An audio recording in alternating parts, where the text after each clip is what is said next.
Hello and welcome to another episode of the Brooklyn Buzz podcast presented by OTGBasketball.com. I am your host, Nick Fay. With me, my international Nets friend, Jack Manuell. What's up, Jack?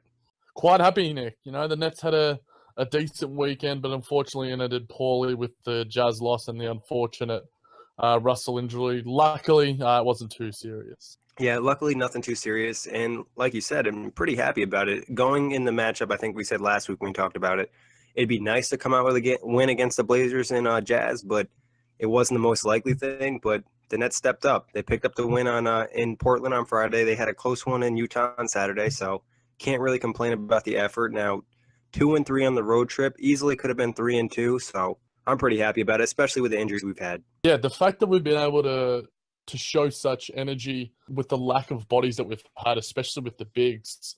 I think that the lack of bigs almost helped us in that Blazers win. A lot of post-game coverage, especially coming out of Portland, was the fact that they just weren't able to defend some of our smaller lineups. But then going into Utah, that was almost our Achilles heel. Despite the loss of Rudy Gobert, Derek Favors was able to bully us a bit down low, and Donovan Mitchell had a bit of a night himself. But you know, 1 win out of 2, especially as the underdogs in both matchups, I'll take it any day. Yeah, let's dig into those games a little bit deeper. Start with the Blazers game. Like we said, you know, the Nets fought in that game. They're hanging around the whole time, and then that third quarter, they just went off. And they took the lead. Portland was able to tie it back up in the fourth, and then they came up on top. And like you said, they're playing with so much energy. The small ball lineup was working.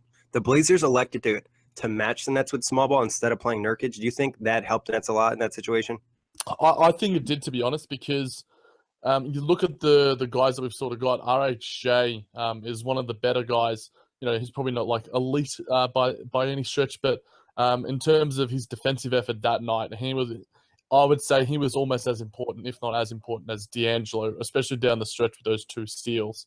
Yeah. He was just monster for us, and he was a big part of that stretching those lineups for me. Exactly. And you said it, those 2 big plays against Dame Lillard in the end, getting the steal, the hustle, you know, I think Kenny Atkinson said he felt like he played him the whole second half and he couldn't take him out. And that's the biggest compliment he can give to one of his players. So we've talked about Rondae a lot and the improvements he's made to his game. And he's just one of those guys you love to root for because he always brings the energy every night. Yeah, 38 minutes, Nick. Unheard of in the Kenny Atkinson era. Like, I honestly, from the top of my head, you know, D'Angelo is our guy. He's the franchise guy, but he's been averaging 30 minutes, if that. And, you know, his higher probably minutes are at the 33 mark. So 38 minutes is almost I can't remember a player. I doubt Brolo probably played that in last year either. Nope. Yeah. So he certainly earned that with his, especially on the defensive side. But he also makes plays. So, you know, you can count on him on either end now. And I think that's why Kenny's leaving him out there. He's got the legs after coming back as well. He's fresh. So I'd be happy to see Rondae play some heavy minutes. And in the future, when D'Angelo gets healthy as well, I want to see his minutes extended a little bit because, you know, his per 36 numbers are really, really good. And the fact that he's doing it off, you know, barely 30 minutes a night, like these nights where he's just averaging, you know, 24 and 5, it's just it's off like probably less than all the other players in that category. So it's his efficiency is quite good, especially on the offensive end. But yeah, RHJ, my boy, the hyphen, he's killing it. Yeah, a big game and the energy, and like you said, the impact he has on both ends now. You know, he can have a positive impact on offense and defense. So I think that's big. But let's talk about D'Angelo. That game was huge. You know, he played point guard early on, and then when it came to the fourth quarter, he went into that clutch mode. You know, ice in the veins, hit some big shots, drove to the rim. You know, we love to see him when he's attacking the rim because he has a really good in-between game. He has a nice floater. He finishes well with his left, so I think when he attacks, it's just so hard to defend him. And he's hitting his 3, and he started hitting his 3 in that game too, and I think that was big. Yeah, that definitely gave him some confidence. You know, that pull-up 3 was dagger. That and one play at the end to seal it was dagger. 11 points in the fourth, you know. It's almost like Westbrook Harden mode. He's got the clutch vein, the clutch ice in his veins. There's not enough adjectives to describe how good Russell has been for us in late in the games. And he's proving himself. And I think it all comes down to the support he's been given and the confidence he's been given by the coaching staff and his teammates. He's in a system that wants him to succeed, unlike in LA. Not to take pot shots at Los Angeles, but you know, somewhat I am, because he wasn't wanted there. He didn't feel comfortable there. He didn't feel loved there. He's loved in Brooklyn, and he's showing the love for us. That's for sure. Yeah, and I think he said that too in one of his quotes after that game. It's nice to have my teammates and my coaches believe in me and give me confidence. Tweeted out early Saturday, D'Angelo joined a list of 7 players that are averaging 20-plus points, 4-plus rebounds, 5-point assists, and the guys on that list are DeMarcus Cousins, Steph Curry, Kevin Durant, LeBron James, and Dame Lillard, and James Harden. So it's just he's playing at a great level, and like you said, the minutes aren't even there. So he's doing this all really efficiently. Yeah, Puccio posted that one. I saw that off Anthony Puccio, and he posted right under that tweet, doing it in 27 minutes per game. I highly doubt Boogie, maybe Curry and Durant are probably the ones that are averaging the least amount of minutes, but Harden will be playing heavy minutes, Dame will be playing heavy minutes. 27 minutes he's doing that in. That's ridiculous. Under 30, and a bit above 25 minutes. So imagine what he could do, in years to come when he's, fully developed, when he's. It's just really, really fun to imagine, like a 25-year-old D'Angelo playing 33 minutes and just showing what he could do. The possibilities are endless on that offensive end. Yeah, I think it's easy to forget that he's 21. Everything, so much is expected of him, and everybody's like, oh, D'Angelo Russell. It's like you already assume him to be at that level, but he still has so much time. But let's talk about the defense in that game. We mentioned Rondae, how he hustled, but I felt like the whole team really picked it up. There was a lot of effort, a lot of diving for loose balls. What do you think? Defensive game of the season, Nick. We talk a lot about the turnovers in the Brooklyn Buzz quite a bit. Just to note, we only had 10 turnovers for the game, which is, just watching the Toronto Raptors game right now. They've had 10 turnovers themselves in the first half. Portland had 11, so we won the turnover game, which rarely happens. D'Lo himself was taking care of the ball nicely, only had 2. One thing that was our free throws, and I think it's been one thing that we've been lacking all year. Yeah. We're getting to the line okay, but we're just not nailing them. Rondae, we mentioned him and how his percentage has been really great, but he's certainly leading the way. But 11 of 19 from the night, and Portland were 9 of 11. If we have now at least 75% of our free throws, it's almost not even a game anymore. Yeah, and especially in a close game like this, when you're playing a 4-point game on the road, you need those free throws. And like you said, you're not going to hit all your free throws, but at least hit, 70%, 80%. These are free shots, especially the guards. D'Angelo's been struggling a little bit. Some of the other guys have been struggling too. So just kind of get that rhythm back. And what do you think about that third quarter? Did you think that was probably our best quarter of the season, 31-18? And do you think this is our best win of the season too? Easily our best. It's hard to toss it between the Cavs and the Blazers, but I liked the rhythm seems to be the key word coming out of Brooklyn, and I'm going to echo the sentiments. Our rhythm looked really good. Just the way we were moving the ball, transitioning defense to offense. It seemed the flow of the game, despite the fact that we didn't have to score 110, 120 points. Our offense looked in flow. Guys were making cuts. Guys were making the right plays. Whereas I guess against the Cavs, everything just seemed to go right, whereas everything went wrong for the Cavs.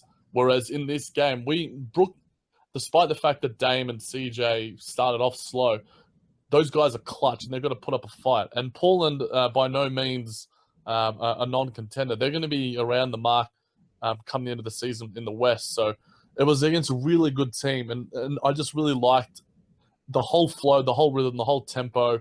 We seemed to have the game on our own terms, and we showed some maturity when we did go down. We'd go on a run ourselves, and we'd always keep around the mark rather than being blown out, which I really liked. Yeah, and this team has a lot of fight too. It's like they're never out of the game. They were down for a long time. Like I think of this, obviously last year team is less talented, but it was kind of like if they were down in the third quarter by like 10 points, if they didn't make any type of lucky momentum, they were losing that game. And this squad, they take that, they go on that big run, they kind of take over the game, they get some poise, and I think it has to be the biggest win because the Cavs win was nice, but we know the Cavs aren't playing great.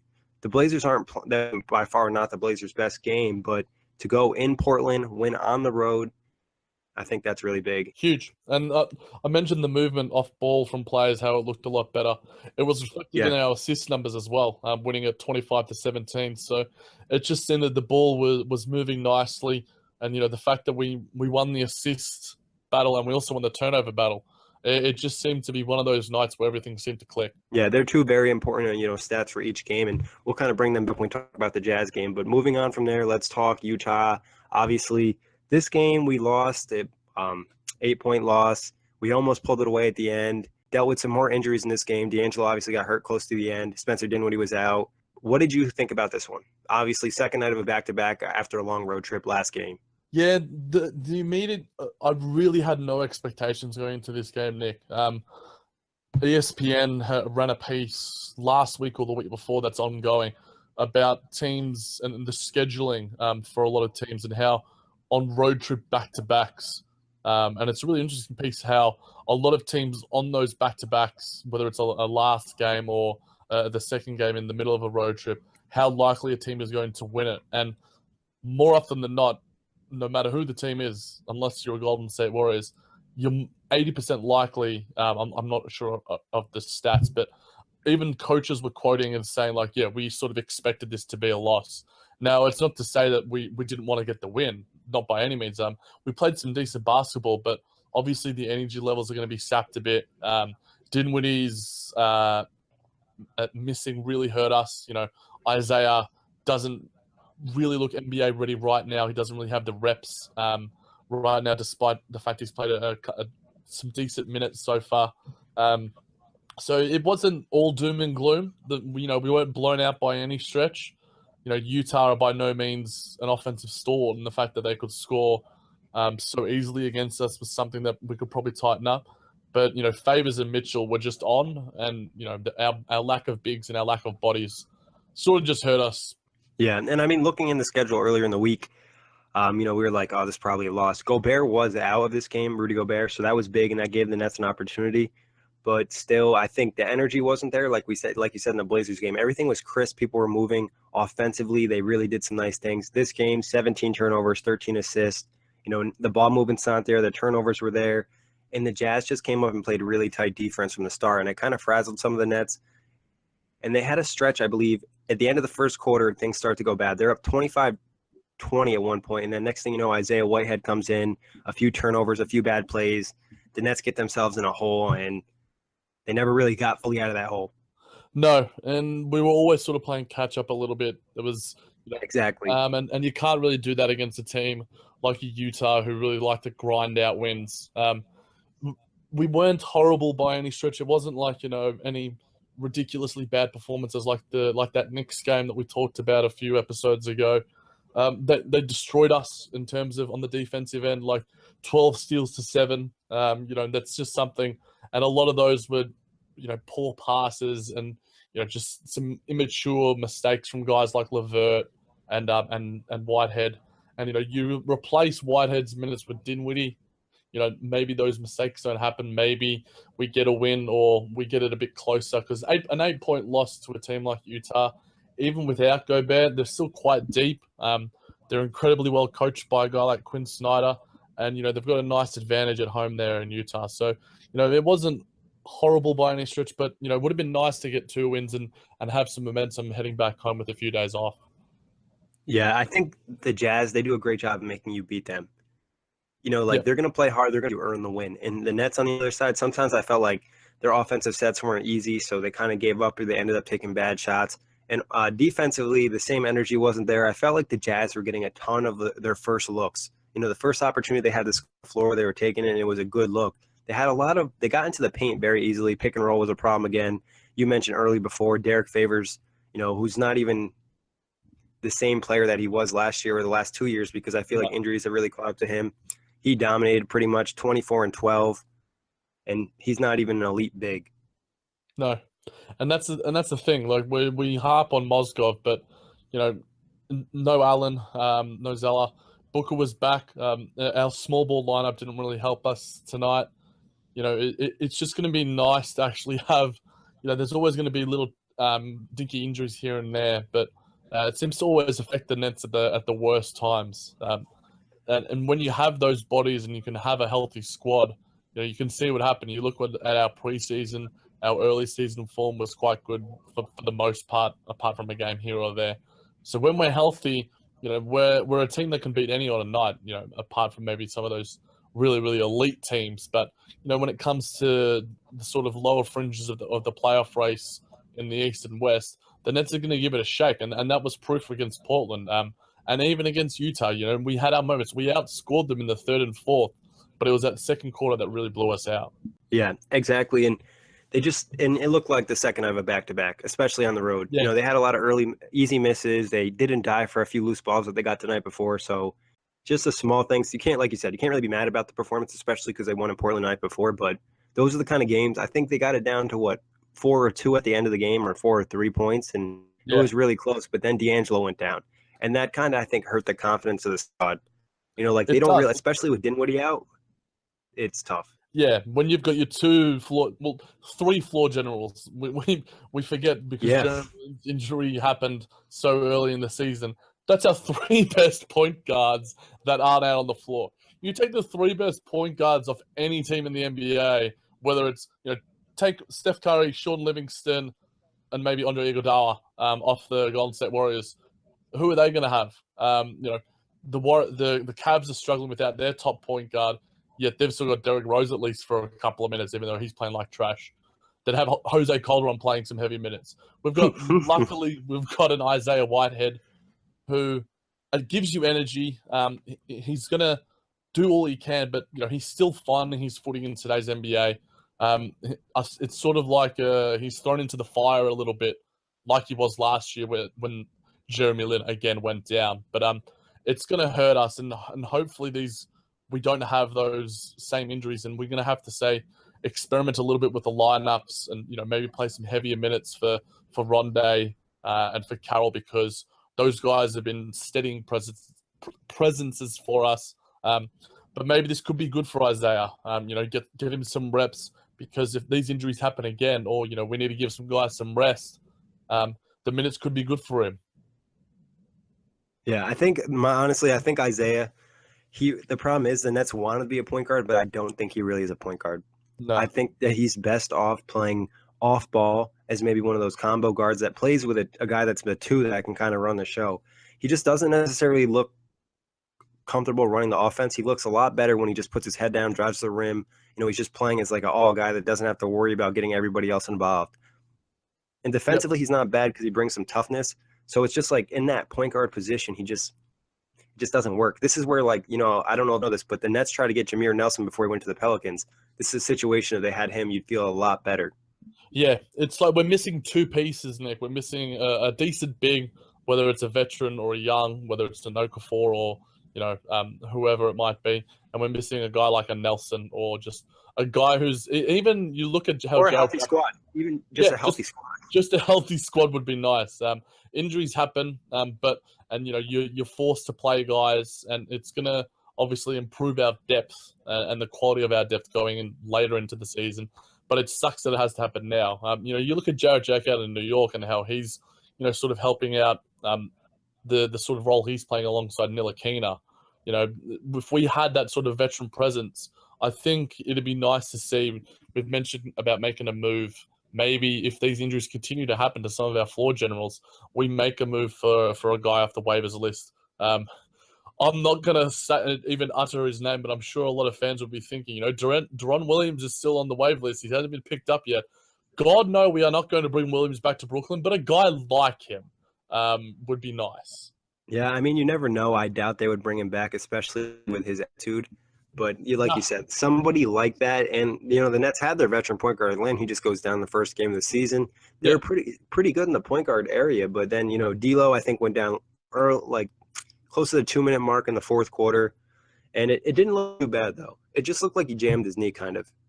Yeah, it didn't look like it was a serious injury. And anybody who's played basketball, that's happened to you before, and they're just going to be super cautious with him. So I'm not worried. It just sucks because these are probably 2 of his better games of the season, and he was starting to pick it up defensively, and then he gets hurt. Yeah, it's just the timing really sucks. You mentioned, Nick. He's getting some real momentum. You can see the confidence. 11, 12 games into the season, he's really hitting his stride, and he can carry that momentum and lead us to a few wins. Right now, alongside Rondae and probably Damari, we've lost our best player. People would argue, D'Angelo's a liability on the defensive end. But as you mentioned, he started to get that confidence because his offense was coming. And, you get confidence from seeing the ball go in the basket. You're going to show more energy on the defensive end. So Isaiah might be a slightly better defensive guard, especially, I guess, when he's more honed in. But it just really sucks that we can't get a guy. I think Sean Marks might now look and at that mid-player, that injury exception that we've got with Jeremy Lin, sort of keep an eye on that. I know the Celtics have that for the same with Gordon Hayward, just to sort of add some depth to our roster, because it doesn't hurt to have bodies, and the Nets have certainly found that out in the past sort of few games, especially on our road trip. Yeah, exactly. Maybe they grab somebody. I think it depends on how bad the injury is, how long he's out, because they might want to get some of the young guys' development. But I think D'Lo is clearly our best player. He's the only one that really can make something out of nothing. Yes. Offensively, when there's 5 seconds on the shot clock, he's one-on-one with his guy. He's able to make a play. Rondae does it a little in ISO and mismatches, but D'Angelo can literally do it to most of the guys in the court. So I think not having him, not having the playmaking, it's going to be a lot of more of the system. It's a lot more of the motion offense. A lot of guys, it's going to have to be crisp passing, ball moving, because there's just not as many playmakers. So Dinwiddie is it wasn't a serious injury. I think he was just out with an illness. What do you expect to see from Spencer Dinwiddie from here on out? If he has to start, maybe it's 4 games. Yeah, look, if he's back, it's going to help us tremendously. We've seen him, just the improvements all around in his game. His shot making has been exquisite. It's been unexpected. He's almost, I think I mentioned this comparison before on the Brooklyn Buzz. He's almost like a poor man's Sean Livingston in a ways. And right now, if the Nets still had Sean Livingston on our squad, he'd be the perfect fit. Just in terms of a system guy who moves the ball, who can make a bucket here and there. In fact, Spencer Dinwiddie is probably a far better 3-point shooter. I really like Spencer, and we've sung his praises many a times, and hopefully, because he's as good in terms of, not to discount D'Angelo's playmaking ability, and we've seen that in his assist numbers, but Spencer sort of creates in different ways, and sort of, his usage isn't as high as D'Lo. He doesn't dribble as much. He sort of moves the ball a little bit differently. And it's going to be interesting. I think you make a really good point in terms of the system is really going to have to take over now. And I think we're really going to have to sort of, the few days off will certainly help. And hopefully we come out with some energy. We're making a lot of cuts when we come back, some nice off-ball screens, because guys like Alan Crabb and Damari Carroll are going to have to probably step up and bring that offensive game, because D'Angelo is down. We don't know for how long at this stage, but it's certainly going to be a couple of games. Yeah, I mean, you mentioned Crabb. That's somebody, good game against the Blazers, rough game against the Jazz. They need him to be more consistent, especially with D'Angelo out. And they almost need everybody to step up a little bit as a playmaker. Make a few more plays here and there. If everybody makes one more play, it's a little bit easier for the squad. So, and Dinwiddie's going to have to find a good balance, because not only will they need him to, with the assist with D'Lo being out, but they need a scoring punch. And he's proven to be a pretty good scorer on this team. So I wouldn't be surprised if you see Dinwiddie have to play 30-plus minutes a night, just because there's nobody else to run the show. Yeah, and I mean, you look at some of the minutes that were played by some of our guys. Carroll 32, Rondae 31, Russell 33 before going down, Crabb 31, AC 23, Levert 21. A lot of those guys, even a guy like a Levert and a Harris, and Booker, now that he's sort of working his way back, those minutes will probably increase 2 or 3 just to spread the load now that D'Angelo is down, because it's a fair load to have to bring, losing your best player. Any team that loses their best player, is going to struggle. Utah has found that out with the loss of Rudy Gobert, but they've got a lot more depth and a lot more mature bodies. We're sort of still finding our footing under Kenny and with a lot of these new guys, but hopefully it's an opportunity that some of these guys can really relish. How long have you had to guess? How long do you think D'Angelo's out? I'd probably say about 5 games. 5 games? Yeah, they're saying day to day. Depending on how our scheduling looks. You mentioned I'm not sure of how long and how close our games are. I know we've got a couple of nights off before the Celtics come into Brooklyn to take on us at Barclays. But I guess if there's going to be an injury, we don't want to have them at all. But the fact that it's a light one and he did it on the end of a back-to-back allows him to sort of rest. And, you never want them to happen, but at least he timed it well. Not that he wanted to obviously get injured, but it happened at a better time than, in the middle of that road trip where he'd have to maybe get sent home, and it sort of works out worse for the team as a whole. But I'm thinking that it's odd that they're saying, day-to-day knee contusion. It'd be nice for some front offices to just say, this is what's happening. Like, it's a bit, it's somewhat confusing about Jared Allen as well. Jared Allen has sort of been told, day-to-day, day-to-day, day-to-day. But it's been a couple of days now. But, I have faith in our front office and what they do and our staff. We're by no means the Bulls of a few years ago or the Pelicans of now, or even the Sixers in terms of how they've been treating Markelle Fultz for that matter. I think he's going to be okay, Nick, as we mentioned. Woj reported at first saying it's a knee contusion. He's going to be assessed day to day. So day to day generally means there might be only a little bit of bruising there. It's by no means any ligament damage. So it's a positive within a negative. Yeah, I don't think it's too bad. And I think, with Jared Allen too, they're just going to be precautious. They're young guys. We're not winning a championship. Let's make sure they're 100% when we put them out there and they injure themselves again. And D'Angelo's knees have been a little bit of an issue in the past. I know he missed a game earlier this season. He also missed some time with the Lakers the last 2 seasons because of knee injuries. So is that a concern for you in the future, or do you think he'll be fine? No, I think if it was injuries that weren't, by pure luck. I know a lot of people have issues with Blake Griffin's injury history, but a lot of his more recent injuries, like D'Lo's, have just been, unlucky in terms of how they've occurred. They're not, ACL, they're not meniscus, they're not in terms of body wear. They're just those injuries that happen when you play basketball, when you play sport. They're not serious. And if you play basketball, there's always going to be, niggles in your knees, niggles in your shoulders, niggles in your ankles. And the fact that, these have only been light injuries, and the fact that it's also his opposite knee to what he injured during the season, earlier in the season, there's no need to worry. And for anyone that is, I'd certainly taper those worries, because D'Lo's going to be fine. He's young. Everyone has injuries.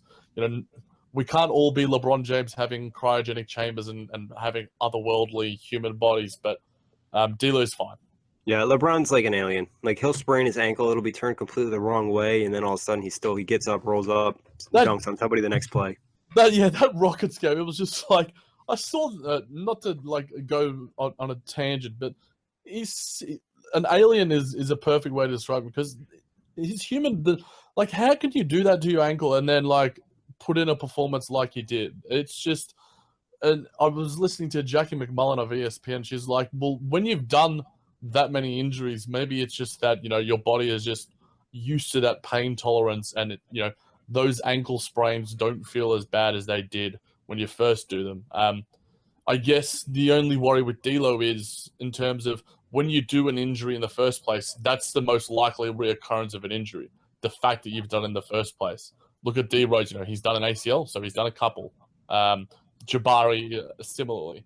But the fact is, D'Lo's injuries haven't been, ACL, meniscus, shoulder, bad ankle ligament injuries. In terms of stress injuries, no stress fractures or anything of that nature. Even our neighboring rival Porzingis with his elbow injury, that's an injury he's had before in terms of wear and tear. D'Lo hasn't suffered those type of injuries, so I think that should give confidence to us and Nets fans. Before we get out of here, Jack, give me 3 guys who need to step up for the Nets to be at least competitive while D'Lo's out. Crab. We're going to get the Crab people going. He's still, it seems like he's still finding his way with the Nets. And I know he's been very inconsistent, one of our more inconsistent performers. When we were doing our gradings, we mentioned how, he hasn't really found his role, or, found comfort in his role, so to speak, whether that's due to his teammates, or whether that's just learning when to make the right play. I think it's a bit of both. And I think it might be a blessing in disguise having D'Lo injured. A lot of players might now go through Crab, and he might be able to have a few more touches and be able to find his footing a little bit better. So Crab's probably my number one guy. I think Damari Carroll is probably going to have to step up even more. He's sort of been a mentor for D'Lo in this early part of the season. He's mentioned how he's sort of told D'Angelo in off games and in the locker room how the advice again was to, look to Jeff Teague in my Atlanta days. He was sort of struggling in similar ways to you. So I've loved his role. And I think just the fact that he looks good. And I think he's got the potential as a guy who can, make a play or two, especially he's one of our better 3-point shooters. I would bet on him to be a second player to sort of step up. And then Spencer Dinwiddie, if his injury, if he's healthy, sorry, I think is your more likely one. You go to Whitehead, you go to Dinwiddie, whichever one of those guys is going to be healthy. It has to be the natural guy who steps up into that position of D'Angelo. I think all of those guys have the potential to step up. They've got the talent, especially Dinwiddie and Crab. We've seen how good Crab is out in Portland. Maybe he's still struggling to fit in our system and, struggle with a more increased role. But I think he's going to have to learn that now there's more asked of him, and I think that's going to force him to step up. And hopefully, in the absence of D'Angelo, he can. Yeah, Jack, you made some great picks. Allen Crabbe definitely somebody needs to step up. He needs to get the ball in his hands a little bit more, get a little bit more comfortable with the ball. Damari Carroll, like you said, a veteran.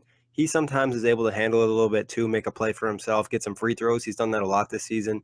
And obviously Spencer Dinwiddie is a guy that definitely has to step up.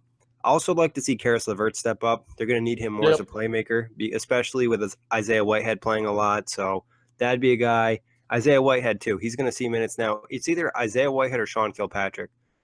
One of those two is going to see a big jump in minutes, and this is a great opportunity for them to try to get themselves in the rotation. Yes, take their claim. Yeah, so we'll see what happens with them. Like we said, the Nets, not a bad week for us.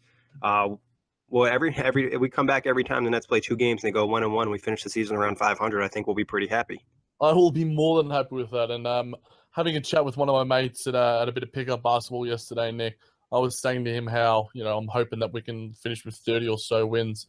He was saying that, he thinks we've got the ability and the talent to finish with 35. So, I'd take 35 in a heartbeat because that probably leaves you around the mark of, 10th in the playoff race, and a jump of 15 wins in a season is pretty huge. Especially when you consider losing Jeremy Lin. Exactly. Losing Jeremy Lin, losing Brook Lopez. And I think there's certainly a possibility. And, it's all going to come down to, I think, the number one thing, and this is with all NBA teams, it's health. We don't want to see stars of our own Brooklyn Nets unhealthy, but that goes across the league. The injury to Rudy Gobert, 4 to 6 weeks, OTG Basketball tweeted it out via Woj and Shams. It's just disappointing to see those best players not out there. Kyrie Irving, obviously, he'll be back soon enough, but we want to see the stars. We want to see the NBA at its best. I'm not a big NFL fan, but I do know the whole injury fiasco that's been happening there. That's been quite crazy, and it's sort of depleting the product. The NBA is as deep and as talented as ever, but we still want to see our best guys out there. Yeah, exactly. Especially, you just always want to see everybody healthy, but injuries do happen. So we'll see what happens. Hopefully the Nets can do grab those wins, but you can hear us talk Nets all year. We'll be on iTunes, Blog Talk Radio, YouTube, OTGBasketball.com, the Brooklyn Buzz podcast. You can also follow me on Twitter at OTGNick, and you can follow Jack at, what's your Twitter, Jack?